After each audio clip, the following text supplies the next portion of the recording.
Alors, donc, on va continuer notre réflexion sur la corruption et la continuer de manière, dans sa version philosophique. On a déjà vu par l'histoire, l'anthropologie la fois dernière, et essayer de documenter cette question de la corruption. Et en lisant un livre, je ne sais pas si vous connaissez le livre de Jardin, qui vous cite beaucoup, de Bertrand de Jardin, il s'appelle Terreur et corruption, et c'est sur l'incivilité chez Machiavel, et j'ai pu faire le lien avec un article de Gérald Sfez qu'il m'a gentiment envoyé, sur lequel j'ai travaillé, et extrêmement intéressant. Et donc on a le plaisir d'accueillir ce soir Gérald Sfez, qui est philosophe, qui est ancien directeur de programme au Collège international de philosophie, et qui est donc l'auteur de nombreux articles et ouvrages sur Machiavel. On peut dire que vous êtes un spécialiste de Machiavel, oui. Hein, on peut le dire, et qui est aussi l'auteur d'un petit livre dans la collection Le Bien commun sur Lyotard, qui est très, très intéressant. Et aujourd'hui, donc, il va nous parler de la question de la corruption chez Machiavel. Il a publié, pour ceux que ça intéresserait, Machiavel, le prince sans qualité, chez Quimet, en 98.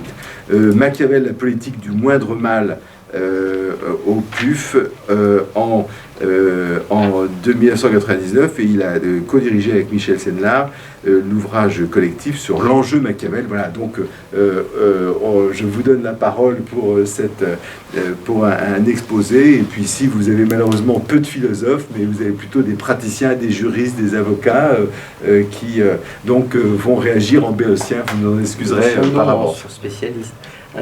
Qu'est-ce que je voulais dire? Je voulais dire aussi, par rapport à ce que vous veniez de dire, d'abord je voudrais vous remercier de m'avoir invité. C'est pour moi un plaisir de discuter de façon interdisciplinaire. Du reste, si j'ai été au Collège international, oui, c'est précisément pour le sens de l'interdisciplinarité. Je voulais vous dire aussi que la réflexion sur Machiavel est vraiment quelque chose qui m'accompagne constamment, et qu'actuellement je travaille à la rédaction d'un livre que je projette de publier sur Machiavel. Et donc c'est très bien tombé. Je vous remercie de votre invitation. Et donc je vais commencer. Donc j'ai titré cette conférence Machiavel, l'ambiguïté et la corruption, par rapport à la question qui me semble être celle du séminaire, la corruption à l'âge de la transparence. Et en effet, il me semble que l'énergie de pensée de Machiavel est d'avoir pensé simultanément la fécondité de l'ambiguïté moderne du politique, et donc précisément pas la transparence, et sa différence avec ce qui demeure au centre de sa préoccupation politique, à savoir la lutte contre la corruption. Pour comprendre cette corrélation, il me semble qu'il convient de différencier les significations de la corruption, se demander en quel sens, sous quel angle, en quelles circonstances du politique on doit pouvoir parler d'une corruption, et en quelles circonstances on doit parler d'une ambiguïté droite. Puisqu'au fond, l'ambiguïté droite est un des aspects essentiels de la lutte contre la corruption. Et Machiavel est certainement un des auteurs qui peuvent nous éclairer en autant de corruption à l'âge de la transparence. La première chose que je voudrais faire remarquer sur cette question est la façon dont Machiavel n'entend pas la notion de corruption en termes directement moraux et intentionnels.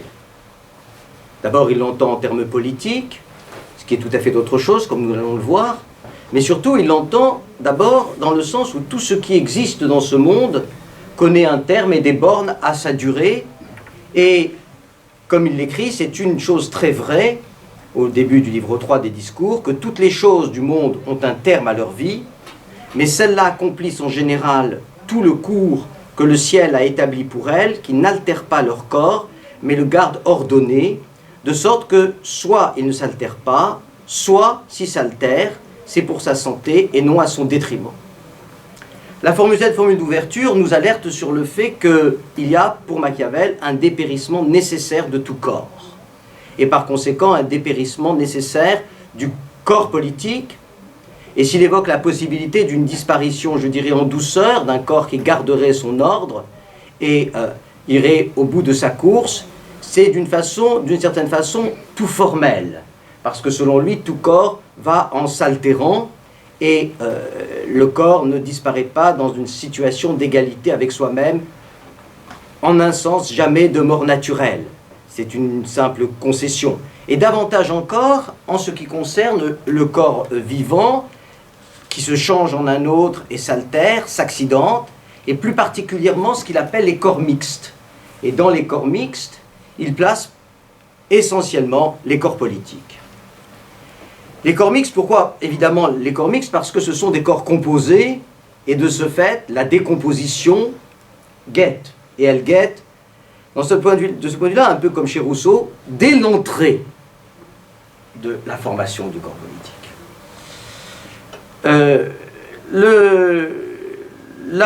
Par rapport à cette situation d'altération, la question est donc de trouver la bonne altération, ou d'accompagner l'altération de manière à la rendre bonne. Et de sorte que, puisque le corps politique est un vivant, qui a une puissance de normativité, je dirais, et non pas de normalité, en un sens canguilhémien du terme, puisqu'il peut se donner ses propres normes, eh bien, la question essentielle, c'est de différer le terme de sa corruption, puisque de toute façon, la nécessité, comme il dit, veut que l'on aille à la corruption. La corruption est donc le dépérissement, la destruction, l'altération, et Machiavel considère qu'il s'agit très fréquemment de faire retour à ce qu'il y a d'originaire dans le corps politique pour empêcher, pour retarder cette corruption. Faire retour, ça veut dire retourner au commencement, et évidemment, ce qui est étonnant, c'est que s'il s'agit bien d'une altération qui ramène au commencement. Et puisque je parle des corps mixtes, comme le sont les républiques, j'affirme que sont salutaires les altérations qui les ramènent vers leur commencement. Voilà pourquoi celles-là sont mieux réglées et ont une plus longue vie, qui grâce à leurs institutions en viennent à cette rénovation. Et c'est une chose plus claire que le jour, que s'ils ne se renouvellent pas, ces corps ne durent pas, déclare-t-il dans les discours. Il y a donc une nécessité de se renouveler et il s'agit de retourner à cette bonté initiale qui se corrompt et de retourner en la renouvelant, pour autant que le corps politique est pensé par Machiavel analogiquement avec un corps vivant et un corps humoral, tel que chaque jour s'ajoute quelque chose qui requiert des soins parce qu'il se fait constamment un amas de nouvelles humeurs qui demandent à être purgées. Et par conséquent, il faut revenir au principe précisément parce qu'il faut gérer quelque chose qui est non pas exactement un corps vivant comme celui que traite la médecine, mais un corps vivant qui est en même temps un corps artificiel. C'est-à-dire que l'analogie vaut jusqu'à un certain point entre la théorie hippocratique et galiénique et de Galien des humeurs et le corps politique. Mais la réalité de la mutation tient au fait que telle est la nature des choses humaines, qu'elles sont toujours portées ou à monter ou à descendre. Ou à monter ou à descendre, c'est-à-dire qu'on ne peut pas rester dans un état stationnaire. La nécessité exige la croissance. Or, si la nécessité exige la croissance, si lorsque l'on institue une république avec qui la corsette, c'est-à-dire qu'il l'en rend impossible de s'agrandir, une république trop parfaite même, la nécessité la pousse nécessairement à s'agrandir et à croître et la conduit plus rapidement que les autres à la ruine. Donc la croissance doit être nécessairement visée. Or, nous rencontrons ici un premier paradoxe qui est que cette croissance, elle est très liée au désir des hommes. Au fait que, comme il l'explique dans Le Prince au chapitre 25 ou dans les discours 1.37, les hommes désirent d'acquérir, d'autres craignent de perdre ce qu'ils ont acquis, et que ceux qui ont peur de perdre ce qu'ils ont acquis, ceux-là ne peuvent garder ce qu'ils ont acquis qu'à la condition de vouloir gagner davantage, c'est-à-dire croître et par conséquent l'emporter. Si bien que l'ambition est puissante dans les cœurs humains, telle que jamais ils ne doivent abandonner le fait de monter davantage. Bon, cette ascension, cette montée, cette croissance signifie que la nature crée les hommes de telle façon qu'ils peuvent tout désirer et ne peuvent pas tout obtenir, que se creuse une impossibilité de cette dynamique de l'accroissement, et une impossibilité qui fait que tous les hommes désirent plus de pouvoir et de richesse et d'honneur, mais particulièrement les grands. Mais particulièrement les grands qui vont représenter, si je puis dire, le paradigme de la croissance, de l'expansion et de la domination. Et dans cette situation, la mutation est d'autant plus délicate et périlleuse que le fait pour l'homme de ne pas se contenter et de vouloir toujours plus est en même temps lié au fait de vouloir toujours autre chose. Ce qui fait que les hommes se lassent du bien qu'ils ont, comme il dit en 1,37, et ou bien ils s'affligent du mal, ou bien ils se lassent du bien, et de l'un et de l'autre, de l'une et de l'autre de ces deux passions, naissent les mêmes effets. Ils veulent toujours davantage de bien et de tout autre et d'autres biens. Cette situation conduit les deux parties à une relation ruineuse pour le corps politique, puisque les deux parties, liées au fond à une rivalité de nature humaine, une rivalité du fait qu'ils partagent la même nature humaine, les deux partis, c'est-à-dire le parti du peuple qui cherche à acquérir et le parti des grands qui cherche à avoir toujours davantage, entrent dans une situation de lutte nécessaire, de guerre sans fin, de telle façon qu'il y a toujours à la fois une guerre sans fin et toujours un oppresseur et un opprimé. Donc cette situation c'est une situation critique pour le corps politique. Et donc le paradoxe est que c'est le désir de monter, de croître, qui est au principe de ce qui peut ruiner, je dirais, dès le premier jour, le corps politique. Aussi faut-il, pour Machiavel, qu'il y ait autre chose dans le corps politique. Et autre chose qui ne sera pas une pacification de cette rivalité, mais qui sera tout à fait d'un autre ordre, qui sera, je dirais, la naissance du politique, la naissance du rapport politique en tant que tel, et non pas la naissance d'une union ou d'une unité. C'est-à-dire que cette union, ce rapport politique, c'est le fait qu'on entre dans la politique lorsque il y a dans la cité la constitution de deux ordres de citoyens, dont l'un n'a pas changé, c'est-à-dire celui des grands, en lequel il y a un grand désir, une humeur de dominer, et dont le second a un désir seulement de ne pas être dominé. Et par conséquent, une grande volonté de vivre libre. Au fond, c'est parce qu'un des deux partis décroche avec la rivalité humaine et cherche un autre enjeu que le pouvoir et que la richesse, l'enjeu de la liberté. Seulement le peuple qui cherche l'enjeu de la liberté la cherche de manière, je dirais, on dirait en termes hegéliens abstraits, abrupte. C'est-à-dire que c'est une liberté qui ne se donne pas les moyens de son gouvernement de la liberté. Et de ce fait, il y a des tumultes, une autre lutte entre les grands et le peuple, les grands cherchant à faire prévaloir le point de vue et l'enjeu du pouvoir et la domination sur le peuple, et le peuple cherchant à faire valoir l'enjeu de la liberté d'une façon, je dirais, nécessaire, aveugle, comme cela se produit à Rome. Or, le premier point est que cette désunion est profitable. C'est de ce conflit qu'il y a une fécondité du conflit, il y a une fécondité du conflit, telle que de ce conflit naissent deux choses. D'une part, surgit d'une part, je dirais, le fait que les humeurs trouvent à s'épancher, à s'exhaler, à s'enflammer, et par là trouvent un débouché. Et la seconde chose, c'est que ce débouché, qui a lieu par les manifestations et par les rixes, trouve à s'exprimer dans quelque chose qui surmonte le conflit, mais qui en est le résultat et qui permet de penser une progressivité ou un perfectionnement du corps politique dans les lois. Les lois, c'est le résultat de l'intersection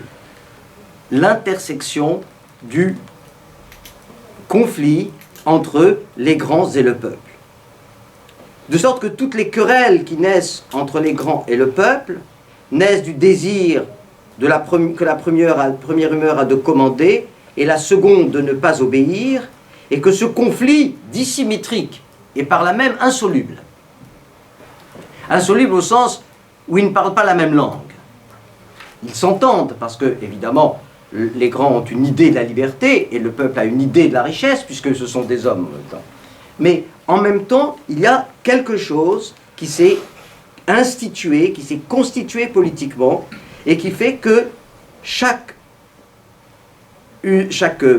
parti poursuit son ordre, et dans son ordre. Et la question de la République, c'est faire en sorte que, je dirais, que chacun réalise son ordre dans une certaine mesure.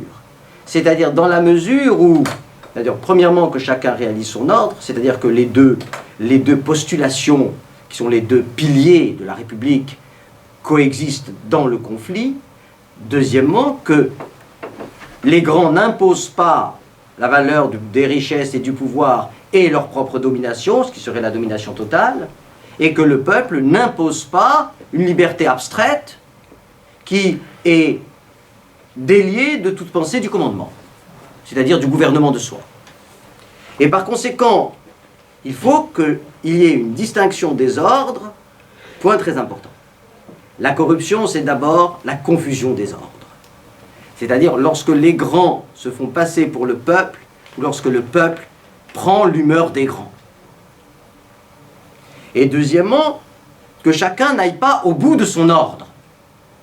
C'est-à-dire que s'il arrivait que le peuple prenait, pour ainsi dire, le pouvoir,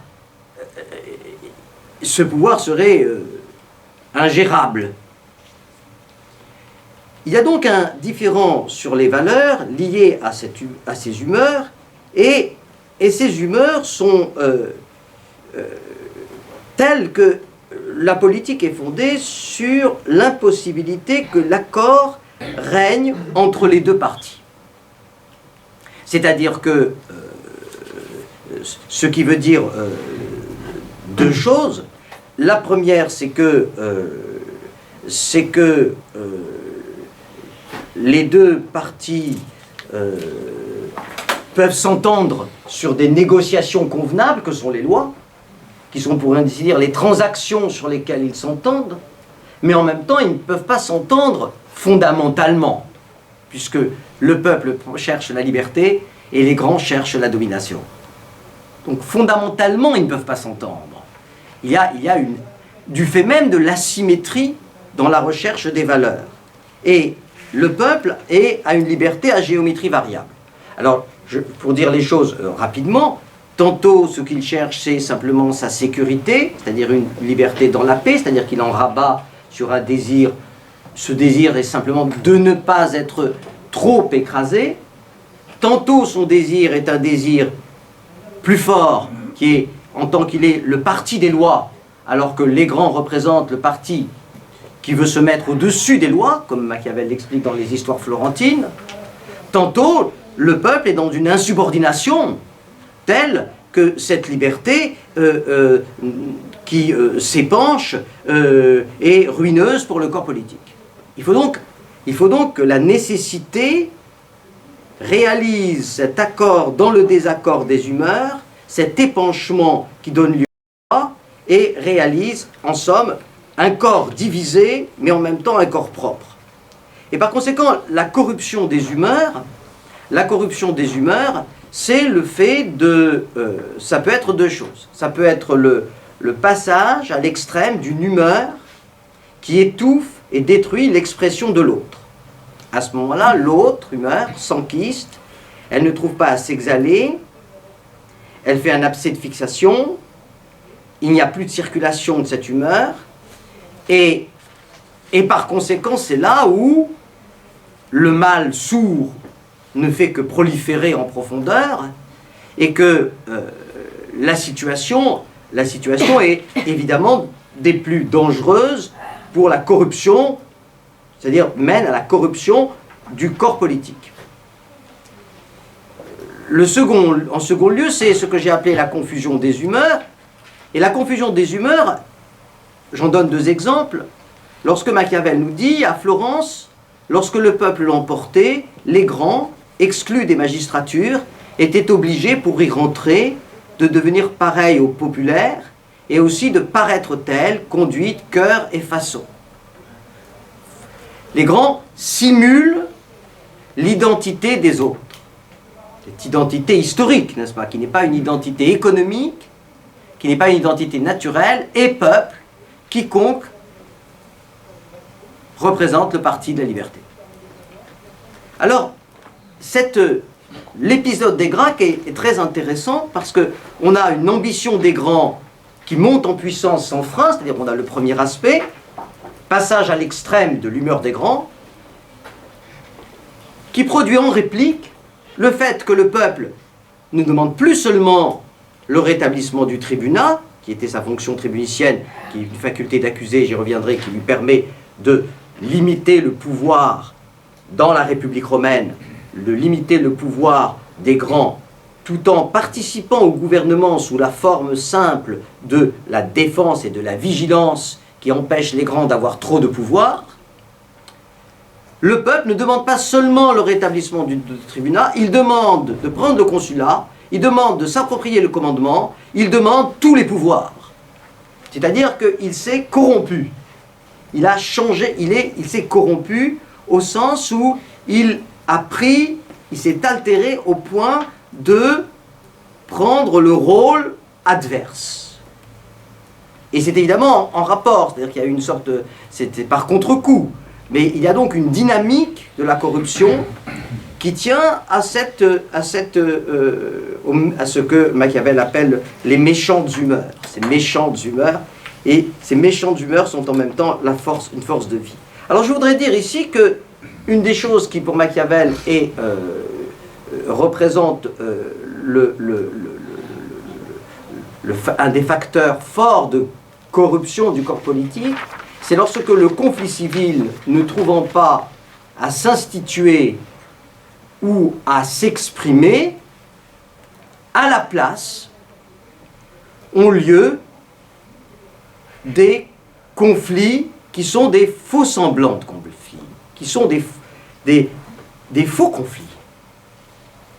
C'est-à-dire que la cité, dès lors, connaît une multiplication de divisions. Par exemple, Machiavel nous dit, Florence fut d'autant plus tourmentée par les factions de l'Italie qu'elle leur avait fermé plus longtemps toute entrée en son sein en refusant la division du social. Et de telle façon qu'à Florence, il arriva même plusieurs fois que le parti, il y eut d'abord une division des nobles, ensuite des nobles et du peuple, ensuite du peuple et de la populace, ensuite de la populace elle-même. Il arrivait même plusieurs fois que le parti demeuré vainqueur se divise en de nouveaux partis. On a une sorte de sissiparité de la division par défaut d'institution du conflit civil. Et de ce fait-là, la corruption tient à la naissance de factions, c'est-à-dire à des partisans d'un pouvoir personnalisé contre les partisans d'un autre pouvoir personnalisé, comme c'est le cas lors de Coriolan. Lors de Coriolan, par exemple, qui crée une offense de particulier à particulier, c'est-à-dire de clientèle à clientèle. C'est-à-dire chacun défend ses clients. Et des partisans naissent les factions dans les villes, et de ces factions sans légitimité, en somme, qui n'ont pas de raison d'être, naît la ruine de l'État. Et donc on a ici des conflits de factions qui retrouve ce que, un point dont je n'ai pas parlé, mais c'est pas très... On pourra y revenir, c'est qu'il y a une violence en miroir entre les deux côtés. Mais il peut y avoir aussi des conflits qui soient, je dirais, purement privés. Ainsi, du conflit à Florence entre ceux que l'on nomma les Blancs et les Noirs, un des ancêtres des Cancelleri avait eu 2 femmes, l'une s'appelait Blanche, ce qui fit donner au parti formé par ceux qui descendaient d'elle le nom de Blanc. Par opposition, les autres se nommèrent le Parti des Noirs, ces 2 partis furent longtemps en guerre. Donc, un conflit totalement privé, qui prend le dessus en l'absence de conflit public. Et qui fait qu'évidemment, il n'y a pas la désunion est légitime, mais il y a une division sans fin et sans motif. Et d'être sans motif, cette division, on ne sait pas comment l'arrêter. Précisément parce qu'elle n'a pas de fondement. C'est pourquoi c'est le rôle de l'instance gouvernementale, quelle qu'elle soit, de dissiper l'équivoque. C'est-à-dire de faire la clarté. Et faire la clarté, c'est jouer le rôle de tiers qui sert à dénoncer publiquement le caractère privé du conflit.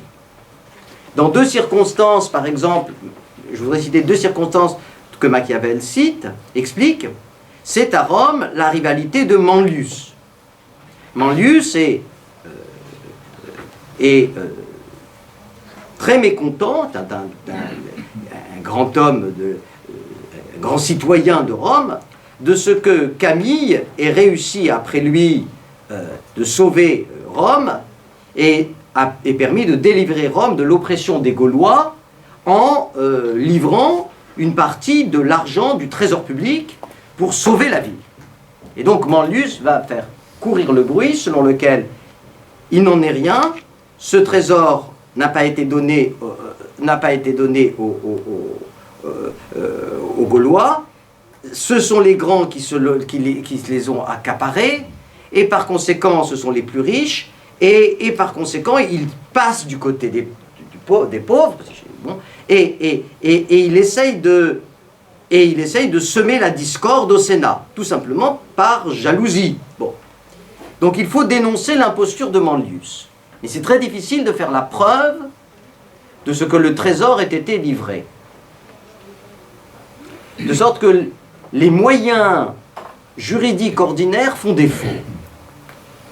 À ce moment-là, se met en place, pour lutter contre la corruption naissante, qui risque de ruiner l'État alors qu'on vient de sortir d'un péril public grave, l'invasion des Gaulois, se met en place une institution d'exception. Cette institution d'exception, la dictature, elle est très réglée. Elle est constitutionnelle et réglée. Elle est très réglée, c'est-à-dire que un pouvoir le consul nomme un dictateur et ne exerce pas la dictature à sa place. Par conséquent, il ne peut pas y avoir un intérêt personnel à exercer la dictature. Cette dictature, ou direction, doit durer l'espace de 6 mois pour une mission précise et dans le respect et la vigilance des institutions qui, évidemment, surveillent l'état des choses. Et dans toutes ces conditions, il y a une possibilité donc d'une autorité extraordinaire qui seule peut faire face à la corruption. Car c'est une grande idée de Machiavel, c'est que la politique, c'est l'ordinaire de l'extraordinaire. Et qu'on change de forme d'extraordinaire, le plus souvent. Pourquoi Raymond Aron disait, je dis ça en passant, mais que si Machiavel a tant parlé au XXe siècle, c'est parce qu'il parle des situations extrêmes et qu'il pense que la politique est essentiellement faite de situations extrêmes et que le XXe siècle a été le siècle des situations extrêmes. Donc,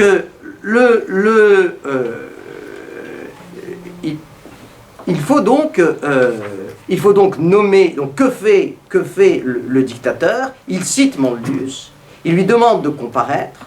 Manlius joue l'épreuve de force parce qu'il ne peut pas rien faire d'autre, donc il arrive avec ses partisans. En face arrive le Sénat avec une part de la population, et il demande immédiatement, et le dictateur demande immédiatement à Manlius comme la preuve, que Manlius fournisse la preuve que le trésor a été confisqué, et s'il a été confisqué, où est-il? Et comme Manlius n'arrive pas à Bredouille, dit que tout le monde sait bien où il est passé, etc., la population immédiatement qui était partagée prend parti pour le Sénat. Manlius est tout de suite arrêté et mis au fer. Ce qui a sauvé la République, c'est une scène de publicité. C'est une scène de publicité et, pour ainsi dire, une rhétorique de la publicité, c'est-à-dire une façon de parier sur l'aléa de la scène et l'effet de scène. L'effet de scène tel que soit démasqué celui qui ne peut pas porter la preuve de ce que l'autre ne peut pas non plus prouver.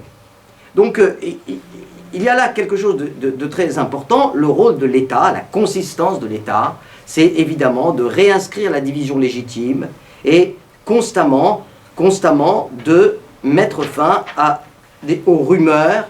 Et ce n'est pas un hasard si dans le même chapitre, Machiavel dit qu'à Florence, c'était la même chose. On disait de l'un qu'il avait volé le trésor public, on retrouve le motif, de l'autre qu'il n'était pas venu au bout de telle entreprise. Enfin, on reprochait à un troisième les fautes les plus graves commises par ambition. Source perpétuelle de haine, de division, de parti qui amena enfin la ruine de l'État. Donc, ce qui fait la cohésion du corps politique, c'est ce que Machiavel appelle la nécessité. C'est la nécessité, c'est-à-dire le fait que les deux partis se compriment l'un l'autre. L'un ne peut pas exister sans être sous le regard de l'autre, tel que cette vigilance réciproque, telle que aussi cette lutte réciproque empêche l'empiètement d'un ordre sur l'autre. Mais c'est aussi, et il parle d'un modèle mécanique, là, Machiavel, d'une compression mécanique. Mais c'est aussi le fait que la nécessité, il appartient à la nécessité qu'il y ait une instance de l'État, du tiers, d'un tiers qui est à la fois, dans le cas de la République, particulier dans le cas de la principauté, très différent. Dans le cas de la République, dans le cas de la principauté, on dira que le tiers est quelqu'un qui poursuit son propre intérêt, qui est en même temps l'intérêt de l'État, mais qui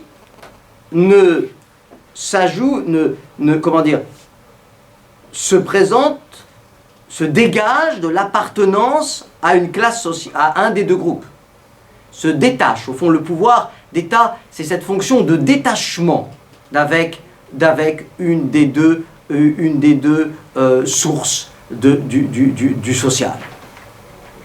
Mais dans le cas de la République, le détachement est composé des institutions que sont le Sénat et le tribunat, et le Sénat est préférentiellement l'expression des grands, et le tribunat préférentiellement l'expression du peuple. Donc sont représentées d'une certaine façon les deux forces sociales, sauf que, premièrement, c'est la nécessité, dit Machiavel, qui imposa au peuple qu'il ne veuille que le tribunat. C'est-à-dire qu'il faut qu'il y ait quelque chose qui le maintienne dans son ordre. Et deuxièmement, il arrivait très fréquemment que le tribun du peuple prenne parti contre le peuple, précisément parce que le peuple demandait quelque chose d'inadmissible ou d'irréalisable. Et par conséquent, l'État, c'est cette fonction qui se détache des grands et du peuple, et qui joue ce rôle de tiers, mais lui-même n'est pas, je dirais, hors jeu. C'est-à-dire que s'il n'y avait pas la vigilance des nobles, qu'on appelle les grands, selon que ce soit les riches ou les nobles, des nobles, du peuple et de l'État, s'il n'y avait pas résistance nobiliaire et résistance de l'État et résistance populaire, s'il n'y avait pas les trois larrons, ça ne marcherait pas.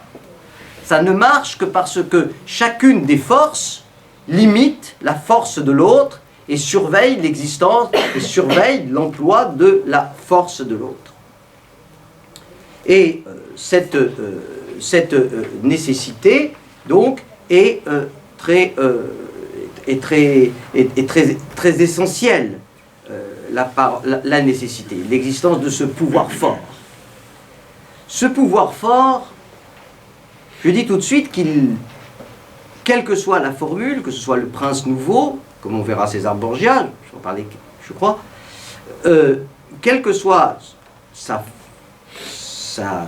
nature, est toujours dans l'ambiguïté de la légitimité et de la puissance. C'est-à-dire qu'il ne peut dissuader de la corruption des grands et limiter leur domination totale, et il ne peut dissuader de l'insubordination du peuple que dans la mesure où, effectivement, il les remet à la place de leur ordre, et où, effectivement, il joue le rôle d'arbitre, mais où, en même temps, il exerce sa puissance. S'il n'y avait pas cette ambiguïté entre la légitimité et la puissance, l'État ne se ferait pas obéir. L'État se fait obéir parce qu'il est à la fois l'instance du droit, mais aussi une instance de force qui, d'une certaine façon, ne coïncide jamais complètement avec le droit. Et par conséquent, il y a bien de l'ambiguïté qui n'est pas résiduelle, qui est au centre même du fonctionnement. L'État ne peut faire la clarté qu'à la condition d'être suffisamment fort pour qu'on lui obéisse, à la fois parce qu'il est légitime et parce qu'on a peur de lui. Alors, ceci c'est, je dirais, l'organisation de l'État et de la société, et c'est fondé sur les lois. Mais les lois, les bonnes lois font les bonnes mœurs. Il y a comme un cercle dans la pensée de Machiavel, à savoir que les bonnes lois font les bonnes mœurs, et les bonnes mœurs font les bonnes lois. Mais alors, si le cercle était parfait, ce serait un cercle vertueux, qui du point de vue philosophique serait complètement vicieux. On n'en sortirait jamais. Donc, en fait, pour que, dans l'affaire de Manlius, et Machiavel revient sur le cas, ça marche, il a fallu que les mœurs ne soient pas... C'est parce que les mœurs n'étaient pas trop altérées. Si les mœurs avaient été trop altérées, la scène publique n'aurait pas marché. Et dans les mœurs, il y a bien sûr ces deux humeurs, mais il n'y a pas que ces deux humeurs. Il y a une multitude d'humeurs, et il y a autre chose que de l'humeur. Et la question ici, c'est que il faut à un malade, de même qu'il faut à un malade un régime différent de celui qui convient à un homme sain, de même, il ne faut pas la même forme pour deux matières différentes en politique.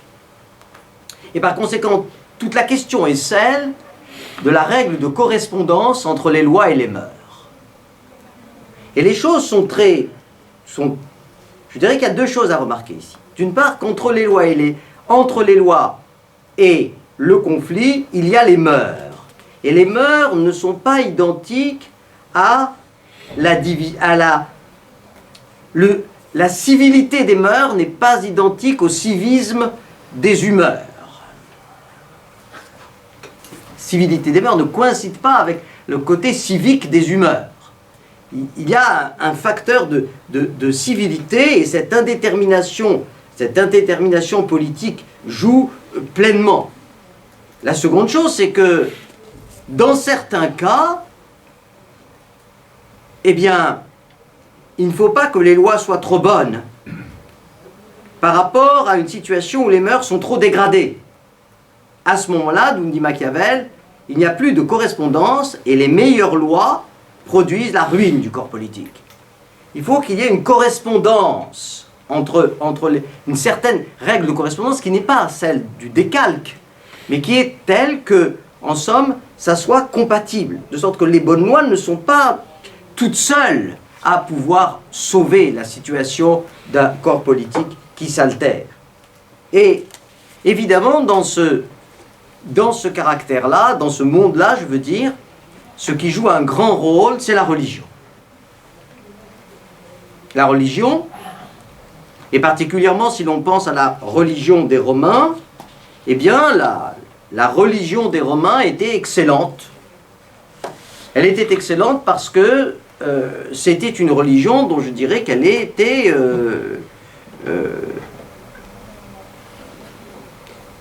politique à part entière, mais pas de part en part. C'est-à-dire qu'elle était vraiment une religion, et pas seulement une religion civile. Ce n'est pas une religion instrumentale pour le politique. Ce n'est pas l'instrumentalisation d'une religion. Et en même temps, elle était directement politique.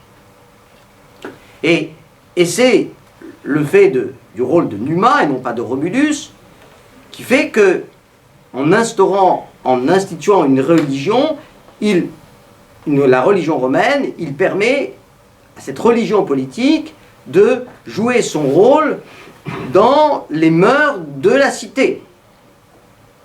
Et Machiavel nous dit que Moïse c'est pareil, mais tout autrement.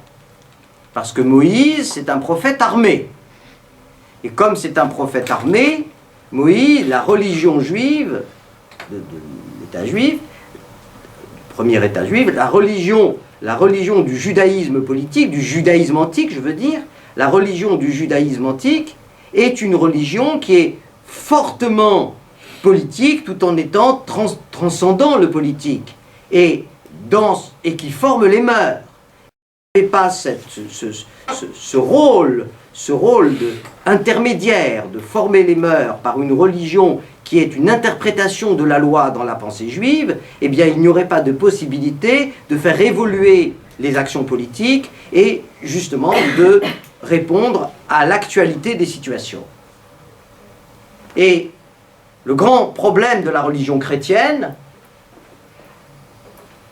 c'est que la religion chrétienne peut s'analyser de différentes façons. En un premier sens, comme elle est un corps, et un corps mixte, comme elle est un corps, elle peut se corrompre. Et la corruption de la religion chrétienne, c'est la licence, c'est Alexandre Borgia, c'est la militarisation, elle doit être fidèle à son principe. Et de la sorte, si la religion chrétienne tient toujours le coup, nous dit Machiavel, c'est parce que saint François et saint Dominique l'ont fait revenir à son principe d'une façon forte, de sorte qu'elle en a pour longtemps. Parce que le retour au principe fait que la corruption religieuse n'est pas du tout trop grande. Par contre, sa corruption morale est un danger évident sur le plan de la corruption politique, mais pas un danger comme on le croirait. C'est la raison pour laquelle Machiavel critique Jérôme Savonarole, parce que Jérôme Savonarole, qui est pourtant dans la piété, dans la vertu, tout l'opposé d'Alexandre Borgia et qui dénonce sans cesse dans ses prédications la corruption de l'Église, etc., fait la même chose sur le plan politique, c'est-à-dire qu'il corrompt le politique. Mais pourquoi la pureté religieuse, en la circonstance, lorsqu'elle ne se contente pas d'animer les mœurs, mais lorsqu'elle brigue, quant à la religion chrétienne, le pouvoir politique, pourquoi corrompt-elle le politique? Eh bien tout simplement parce qu'il y a une confusion des ordres. C'est-à-dire que la religion chrétienne n'est pas, comme la religion juive ou comme la religion romaine, une religion politique. C'est une religion d'un prophète désarmé, c'est-à-dire du prophète du désarmement. On ne peut pas gouverner l'État en étant le prophète du désarmement, le représentant du prophète du désarmement. Car à ce moment-là, ce qui se passe, c'est de la tyrannie. C'est-à-dire, c'est quelque chose qui est dans une pleine équivoque entre l'impouvoir et la toute-puissance. C'est la toute-puissance de l'impouvoir au pouvoir. Et de ce fait, on a une corruption du politique, du fait que le christianisme ne joue pas son rôle, qui n'est pas un rôle directement politique. Et en empruntant un autre rôle que le sien,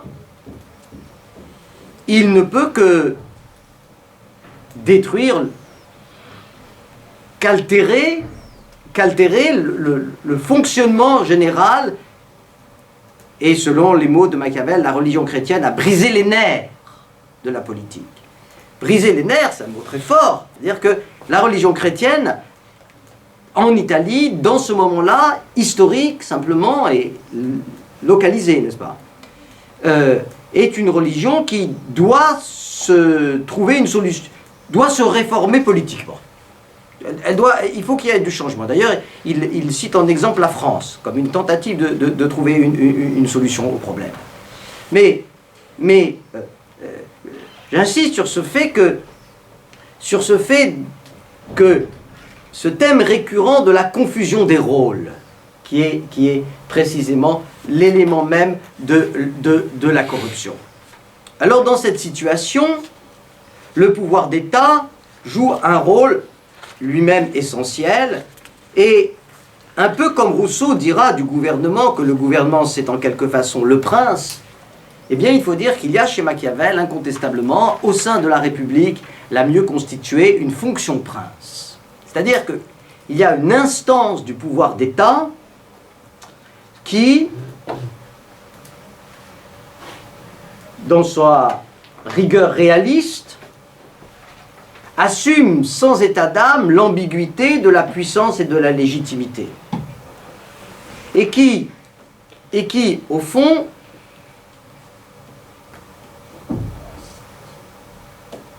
joue un rôle, fait la clarté, mais n'est absolument pas transparent. Absolument pas transparent, et je vais montrer en quelle façon. D'abord parce que, évidemment, le prince doit paraître autre chose que ce qu'il est. Il doit présenter les bonnes qualités, être celui qui a de la compassion, celui qui est humain, Il doit présenter une dissociation de l'être et du paraître, et donc il doit tout le temps dissimuler. Et il n'a pas à se montrer tel qu'il est, et précisément parce qu'il a à jouer, à se présenter, comme dira Hannah Arendt. Il ne cherche pas à se montrer, mais à se présenter. Il doit se présenter. Mais en même temps, le prince, qui, là, se dérobe à toute transparence, doit présenter les qualités que la qualité des temps exige. Or, c'est un fait pour Machiavel du politique que le temps va très vite. C'est-à-dire qu'il faut très vite changer de qualité essentielle pour répondre à la situation. Et comme le prince doit changer très vite de qualité essentielle pour répondre à la situation, en un sens, il doit avoir toutes les qualités et les utiliser quand il faut. Toutes les qualités, les bonnes comme les mauvaises, et c'est utopique, un individu qui aurait toutes les qualités et qui pourrait sortir la carte quand il faut de la qualité. C'est pourquoi ce prince est un idéal impossible à réaliser. Les grands princes s'en approchent. Et c'est d'autant plus difficile qu'il doit non seulement montrer qu'il sait répondre à la situation, mais il doit aussi montrer, que répondre à la situation, ce n'est pas se laisser guider comme on laisse par elle, qui ne doit pas être à la traîne de la situation, coller à la situation, ce n'est pas de façon plastique suivre ce qui est demandé populairement ou ce qui est demandé par la situation immédiatement. Il doit trouver quelle est la bonne riposte au temps présent. La deuxième chose, c'est que, comme il doit changer énormément, il faut aussi que ce prince sans qualité, d'où le titre de mes ouvrages, le prince sans qualité, il faut aussi que ce prince sans qualité montre une certaine constance. Comment montrer une constance lorsqu'il faut montrer une variabilité? Et puis alors, il doit présenter des bonnes qualités, mais il doit aussi présenter des qualités qui dissuadent. César Borgia doit montrer qu'il peut être cruel. Donc, la dissimulation, quand Machiavel dit qu'il faut qu'il fasse paraître certaines qualités, il doit aussi faire paraître des qualités qui sont des qualités mauvaises, des qualités de méchanceté, si vous voulez. Et il faut que César Borgia soit vu, il faut que le prince soit vu à la fois comme à la fois comme celui qui rétablit l'ordre, la justice, et qui donne l'image de celui qui est pitoyable et en même temps de celui qui est cruel. Alors, revenons un peu ici à la scène de César Borgia, pour en dire quelques mots. Scène de César Borgia dans Le Prince, qui est très significative de ce qui a été critiqué dans Machiavel. Et bon, quelle est la scène de César Borgia? C'est que César Borgia, donc le fils d'Alexandre, qui donc s'émancipe d'Alexandre, donc il faut évidemment qu'il montre qu'il n'est plus, ce n'est plus l'Église. César Borgia découvre dans la Romagne un pays qui est mis à feu et à sang par des petits seigneurs, et il doit rétablir l'ordre. Pour rétablir l'ordre, il fait nommer un lieutenant très cruel, Ramiro d'Orco, qui rétablit l'ordre avec violence, et de ce fait, les grands sont battus. Mais en même temps, le peuple qui aussi a subi des exactions, et l'ensemble du corps politique s'en prend à l'État, au gouvernement et à Ramiro d'Orco, et César Borgia donc lâche Ramiro d'Orco, puisqu'il l'a nommé pour ce sale boulot. Donc, ne défend plus Ramiro d'Orco et accepte que se développent des tribunaux publics, populaires, contre Ramiro d'Orco. Que va-t-il faire? Un matin, on trouve sur la place publique le corps de Ramiro d'Orco en 2 tronçons avec un couteau de César Borgia. Donc là, il manifeste vraiment qu'il a arbitré, qui n'est pas dépendu, que son arbitrage n'a pas été à la traîne des tribunaux populaires, et qu'en même temps, qu'il a fait justice, il a réitéré sa puissance. Et c'est pourquoi Machiavel dit, cette scène laissa le peuple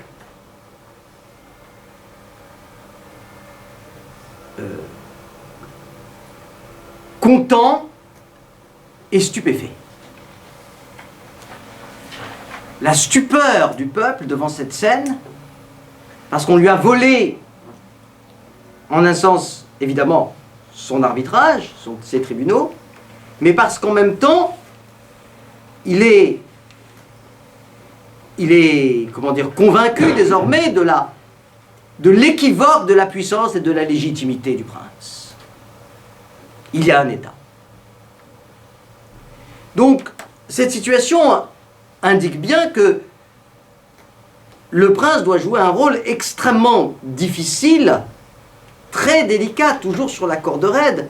Et le problème s'ajoute à cette assomption de l'ambiguïté, de la puissance et de la légitimité, le fait que ce prince machiavélien, dont Gramsci a eu raison de dire que c'était un manifeste utopique, ce prince machiavélien, nécessairement, comme tout un chacun, a un naturel. C'est-à-dire une qualité éminente, et une qualité éminente qui souvent a fait qu'il a réussi. Et donc c'est à la fois un homme sans qualité et l'homme d'une qualité particulière. Et par exemple, comme Fabius Cunctator, qui est le temporisateur, et Scipion, et je vais revenir sur la République. Donc il a une qualité éminente. Cette qualité fait qu'il a triomphé, mais les temps changent. Et comme il a cette qualité éminente, il doit être à la fois un prince sans qualité, et il est le prince de cette qualité éminente, sauf que il croit trop, à un moment donné, il croit trop à cette qualité éminente qui l'a fait triompher. D'abord parce que c'est sa qualité éminente, et ensuite parce que il est persuadé du fait que par les mêmes moyens, il obtiendra la victoire. Et par conséquent, il est voué à tomber. Là, force de la République, c'est qu'elle n'a pas besoin d'un prince qui puisse jouer comme ça différents rôles, qu'elle n'a pas besoin de cette figure presque monstrueuse qui lie l'humanité et la ruse. C'est elle est un vivier d'hommes tel qu'elle peut jouer à un moment Scipion, et puis destituer Scipion et mettre Fabius Conquistador. Elle prend les... Donc, la difficulté du prince en qualité n'a pas la même... ne présente pas le caractère d'un caractère aussi critique. Alors, j'ai parlé donc de cette... bon, je vais aller un peu plus vite, n'est-ce pas? J'ai parlé donc de cette ambiguïté, ne serait-ce que pour qu'il y ait beaucoup de questions, de cette ambiguïté entre justice et puissance. Eh bien, je dirais que pour Machiavel, ça, c'est l'usage du mal. Alors, on pourrait... Et que ce qui différencie une politique légitime d'une politique qui ne l'est pas, c'est qu'une politique illégitime est une politique de puissance sans ambiguïté.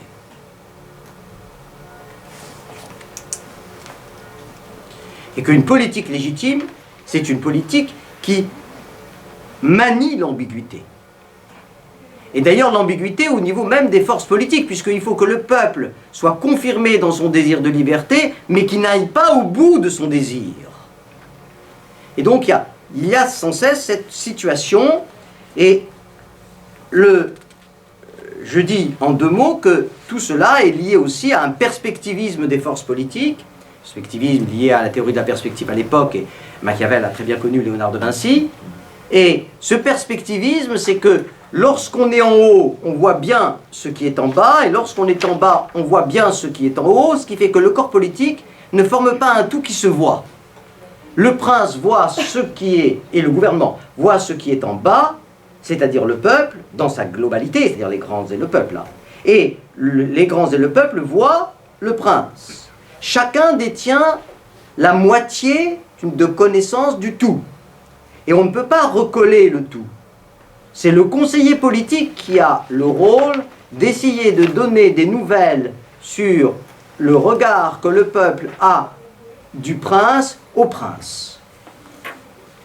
Mais à condition qu'il sache lire ce que dit le conseiller politique et que le conseiller politique soit consulté quand le prince veut et non pas quand le conseiller intervient. Or, ce perspectivisme signifie que jamais la politique ne peut être claire, puisqu'on n'a jamais connaissance du tout.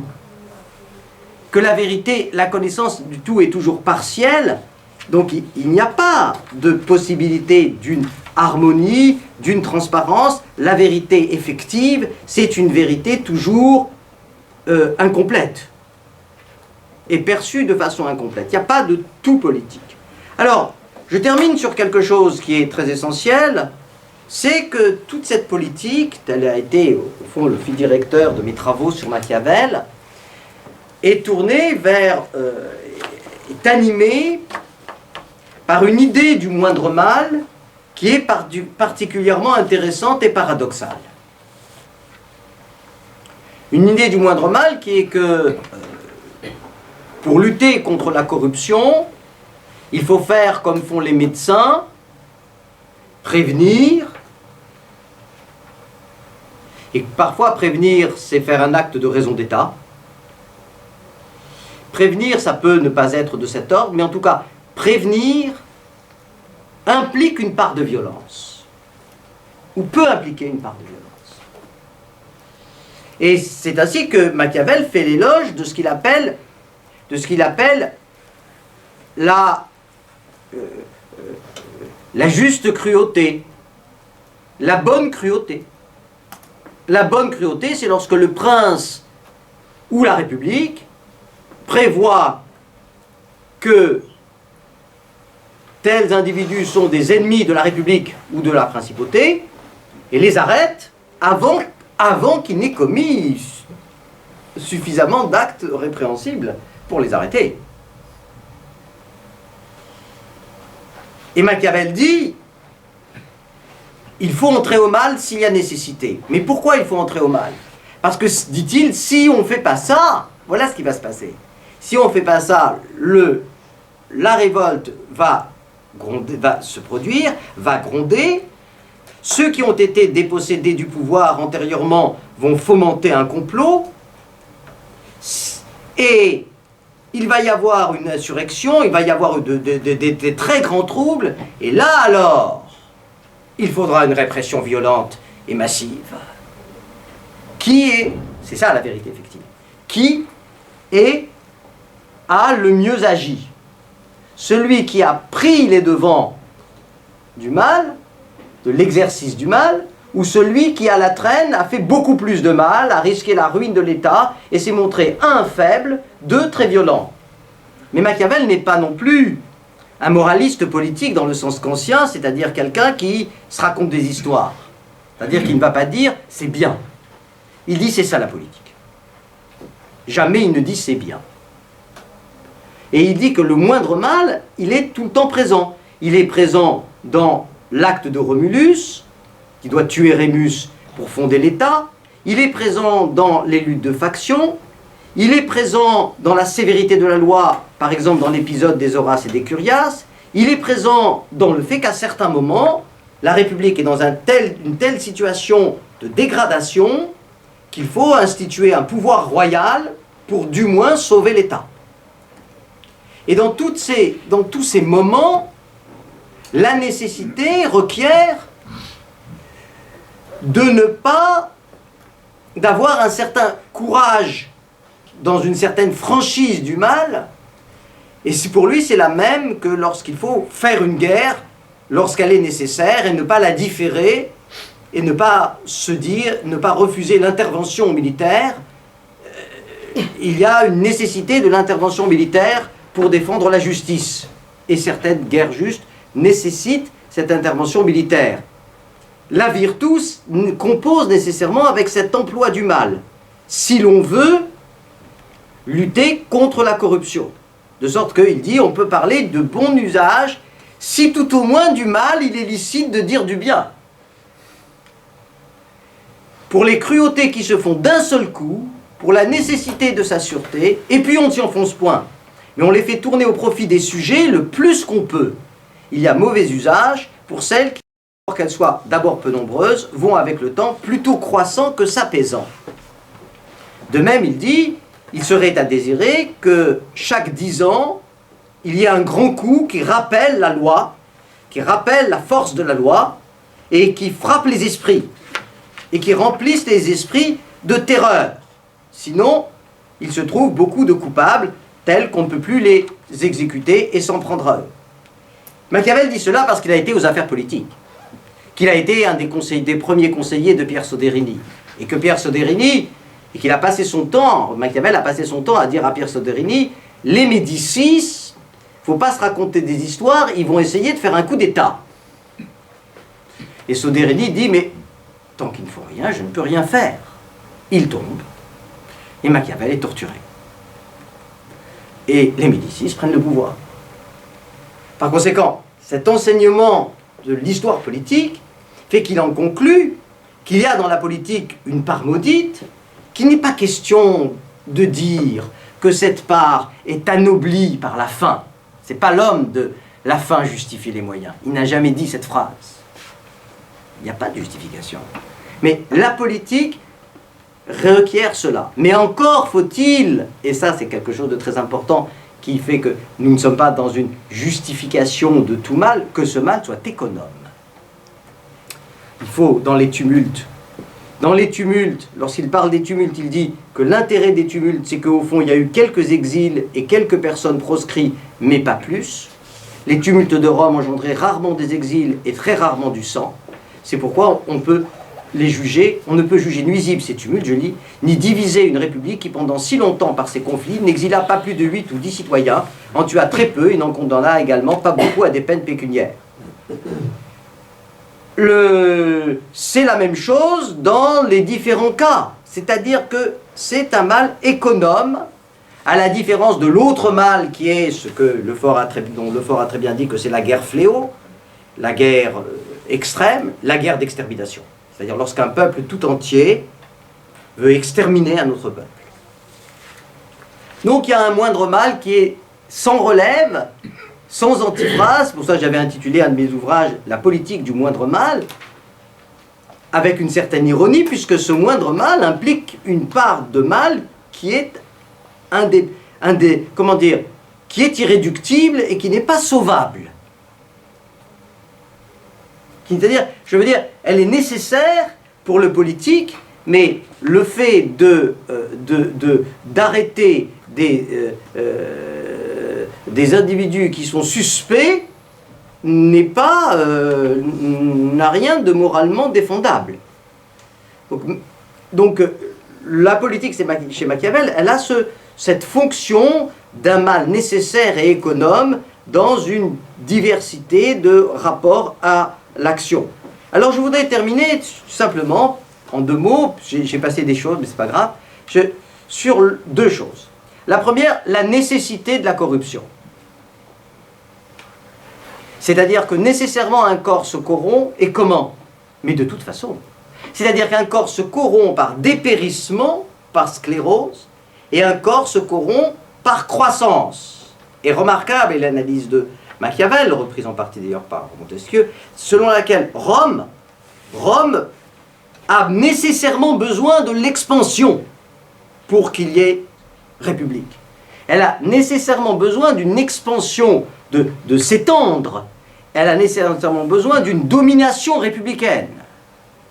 Et plus elle s'étend, plus son modèle est légitimé dans sa division politique intérieure, plus c'est un modèle, je dirais, pertinent, plus elle enserre des alliés et des associés et des peuples étrangers et a une politique, la politique qu'il faut, c'est-à-dire qu'il faut, pour qu'il y ait une croissance économique et politique, accueillir les étrangers, parce que ce sont des forces, et il ne faut pas se scléroser sur les gens, sur soi-même en excluant les étrangers, et plus elle fait ça, plus elle dure, mais il faudra bien qu'à un moment, désarmée, il y ait l'Empire, et une armée qui soit une armée de barbares, justement d'une de ces régions du monde qui porte le nom romain.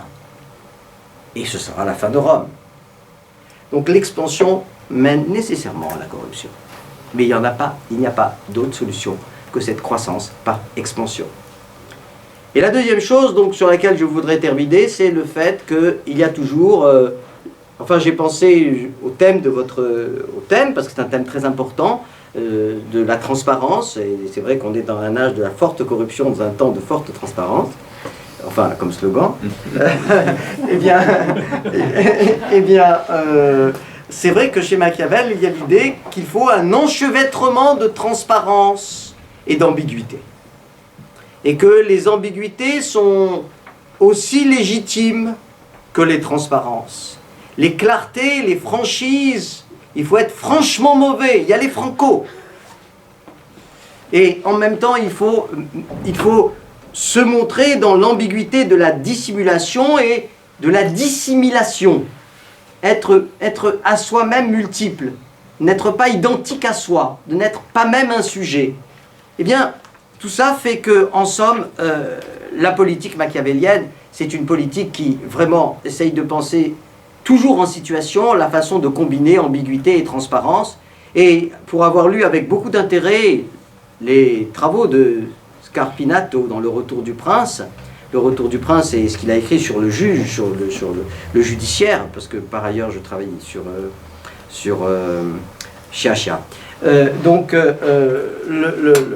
dit on est dans le Retour du Prince machiavélien, mais pas du tout, parce que la mafia généralisée devenue internationale comme étant des crimes à grande échelle et non pas la petite mafia dont Sciascia dit qu'elle était criminelle, d'accord, mais il y avait quand même des règles. Bon, alors on peut dire qu'elle avait quand même des règles, elle était quand même drôlement criminelle. Mais en tout cas, cette grande mafia qui commet des massacres en nombre et qui s'est mondialisée, et sur laquelle on ne peut pas mettre la main, cette grande mafia, ça n'est pas du tout le prince machiavélien, c'est son ennemi.